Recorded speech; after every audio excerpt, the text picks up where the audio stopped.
ഗോതമ്പ് പൊടി വെച്ചിട്ട് നല്ലൊരു ഇടിയപ്പത്തിൻ്റെ റെസിപ്പിയാണ് ഇന്ന് ഉണ്ടാക്കുന്നത്. അപ്പോൾ സാധാരണ നമ്മൾ അരി കൊണ്ടല്ലേ ഇടിയപ്പം ഉണ്ടാക്കാറ്. അപ്പോൾ ഗോതമ്പ് പൊടി വെച്ചിട്ട് ഇതുപോലെ ഒന്ന് ട്രൈ ചെയ്ത് നോക്ക്. കറിയില്ലാതെ കഴിക്കാനും നല്ല ടേസ്റ്റാണ്.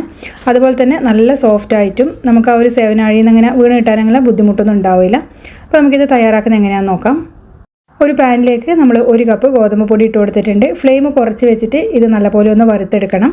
ആവശ്യത്തിനുള്ള ഉപ്പും കൂടിയും ചേർത്ത് കൊടുക്കാം. അപ്പോൾ കരിഞ്ഞു പോകാതെ പ്രത്യേകിച്ച് ഒന്ന് ശ്രദ്ധിക്കുക. നല്ലൊരു മണം വരുന്നത് വരെ നമ്മളിത് ചെറിയ ഫ്ലെയിമിലിട്ടിട്ട് ഒന്ന് വറുത്തെടുക്കുന്നുണ്ട്. പൊടി ഇതുപോലെ വറുത്തെടുത്ത് കഴിഞ്ഞാൽ ഇടിയപ്പം നല്ല സോഫ്റ്റ് ആയിരിക്കും, അതുപോലെ നല്ല ടേസ്റ്റ് ആയിരിക്കും കഴിക്കാൻ. ഇനി അത് ഫ്ലെയിം ഓഫാക്കിയിട്ട് നമുക്ക് തണുക്കാൻ വേണ്ടിയിട്ട് ഒരു പാത്രത്തിലേക്ക് മാറ്റി കൊടുക്കാം. അതിലേക്ക് നമ്മൾ 1 കപ്പ് ചൂടുവെള്ളമാണ് ഒഴിച്ചു കൊടുക്കുന്നത്. അത് ഒഴിച്ചു കൊടുത്തിട്ട് നമുക്ക് സ്പൂൺ വെച്ചിട്ട് നല്ലപോലെ ഒന്ന് മിക്സ് ചെയ്യാം. ഓരോ പൊടിക്കനുസരിച്ചിട്ടും വെള്ളത്തിൻ്റെ അളവൊക്കെ വ്യത്യാസപ്പെട്ടിരിക്കും. ഇനി ഒരു 1/4 കപ്പും കൂടി ഞാൻ എടുത്ത് വെച്ചിട്ടുണ്ട്. ആവശ്യമുണ്ടെങ്കിൽ നമുക്കൊന്ന് ചേർക്കാം. അപ്പോൾ സ്പൂൺ വെച്ചിട്ട് നല്ലപോലെ പ്രസ് ചെയ്ത് കൊടുക്കുക. അങ്ങനെയാകുമ്പോൾ മാവ് നല്ല സോഫ്റ്റായി കിട്ടും. ഇനി നമുക്കിതൊന്ന് മൂടി വെച്ചിട്ട് ഒരു 10 മിനിറ്റ് ഒന്ന് മാറ്റി വെക്കാം. അപ്പോൾ 10 മിനിറ്റിന് ശേഷം നമുക്കിതാ ഈ ഒരു മാവൊന്ന് പിടിച്ച് നോക്കുമ്പോൾ കുറച്ചും കൂടി വെള്ളത്തിൻ്റെ അളവ് കുറവുണ്ട്. അതുകൊണ്ട് ആ 1/4 കപ്പ് ഞാനൊരു 2 ടേബിൾ സ്പൂൺ കൂടി ഒഴിച്ചു കൊടുത്തിട്ട് നല്ലപോലെ ഒന്ന് മിക്സ് ചെയ്യുന്നുണ്ട്. അതുപോലെ കൈകൊണ്ട് പിടിക്കാൻ പറ്റുന്ന ആ ഒരു ചൂടാകുമ്പോൾ നമുക്ക് നല്ലപോലെ തന്നെ കൈവച്ചിട്ടൊന്ന് കുഴച്ചെടുക്കാം. അപ്പോൾ ചപ്പാത്തിക്കൊക്കെ കുഴക്കുന്നതിനേക്കാളും കൂടുതൽ സോഫ്റ്റ് ആയിട്ട് വേണം കേട്ടോ ഇത് കുഴച്ചെടുക്കാൻ വേണ്ടിയിട്ട്.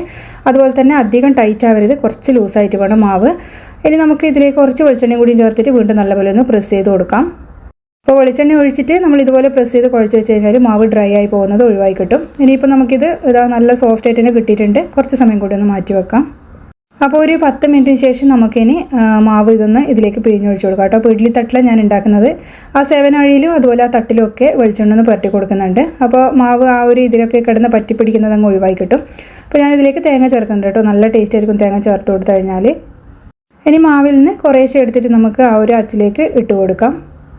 അപ്പോൾ തേങ്ങ ചേർക്കണമെന്ന് നിർബന്ധമില്ല, തേങ്ങ ചേർക്കാതെ ഉണ്ടാക്കുന്നവരും ഉണ്ട്. പക്ഷേ എങ്കിൽ തേങ്ങ ചേർത്താൽ നല്ലൊരു ടേസ്റ്റാണ്. ഇതിൻ്റെ താഴത്തെ തട്ടിൽ തന്നെ ചേർക്കണമെന്നില്ല. ഈ ഒരു മാവ് പിഴിഞ്ഞൊഴിച്ചതിന് ശേഷം മേലെ ആയാലും ഇത് ഇട്ടാൽ മതി കേട്ടോ തേങ്ങ. അപ്പോൾ ഇത് നല്ല സോഫ്റ്റ് ആയിട്ട് നല്ല ബദംബയായിക്കാണ്ട് നമുക്ക് ഇത് മാവ് പിഴിഞ്ഞൊഴിക്കാൻ കിട്ടിയിട്ടുണ്ട്. ഇനി ഇത് നമുക്ക് ആവിക്ക് വെച്ചൊന്ന് വേവിച്ചെടുക്കാം. ഇഡ്ഡലിത്തട്ടിൽ വെള്ളം തിളക്കുന്ന സമയത്ത് നമുക്ക് അത് വെച്ച് കൊടുത്തിട്ട് ഏകദേശം ഒരു 15-20 മിനിറ്റ് ഇതൊന്ന് ആവിയേറ്റിയെടുക്കാം. അപ്പോൾ ഏകദേശം ഒന്ന് ചൂടാറിയതിന് ശേഷം നമുക്ക് ഈ ഒരു ഇടിയപ്പം ഒന്ന് പ്ലേറ്റിലേക്ക് ഒന്ന് മാറ്റി കൊടുക്കാം. വളരെ എളുപ്പത്തിൽ തന്നെ ഇതിൽ നിന്ന് കിട്ടുകയും ചെയ്യും. അതുപോലെ തന്നെ നല്ല ടേസ്റ്റാണ് കഴിക്കാൻ വേണ്ടിയിട്ട്. ഇപ്പോൾ കറിയൊന്നും ഇല്ലെങ്കിലും വെറുതെ കഴിക്കാം. അതുപോലെ തേങ്ങാപ്പാലും പഞ്ചസാരയൊക്കെ ഇട്ട് ഇതിൻ്റെ കൂടെ കഴിക്കാനും നല്ല ടേസ്റ്റാണ്.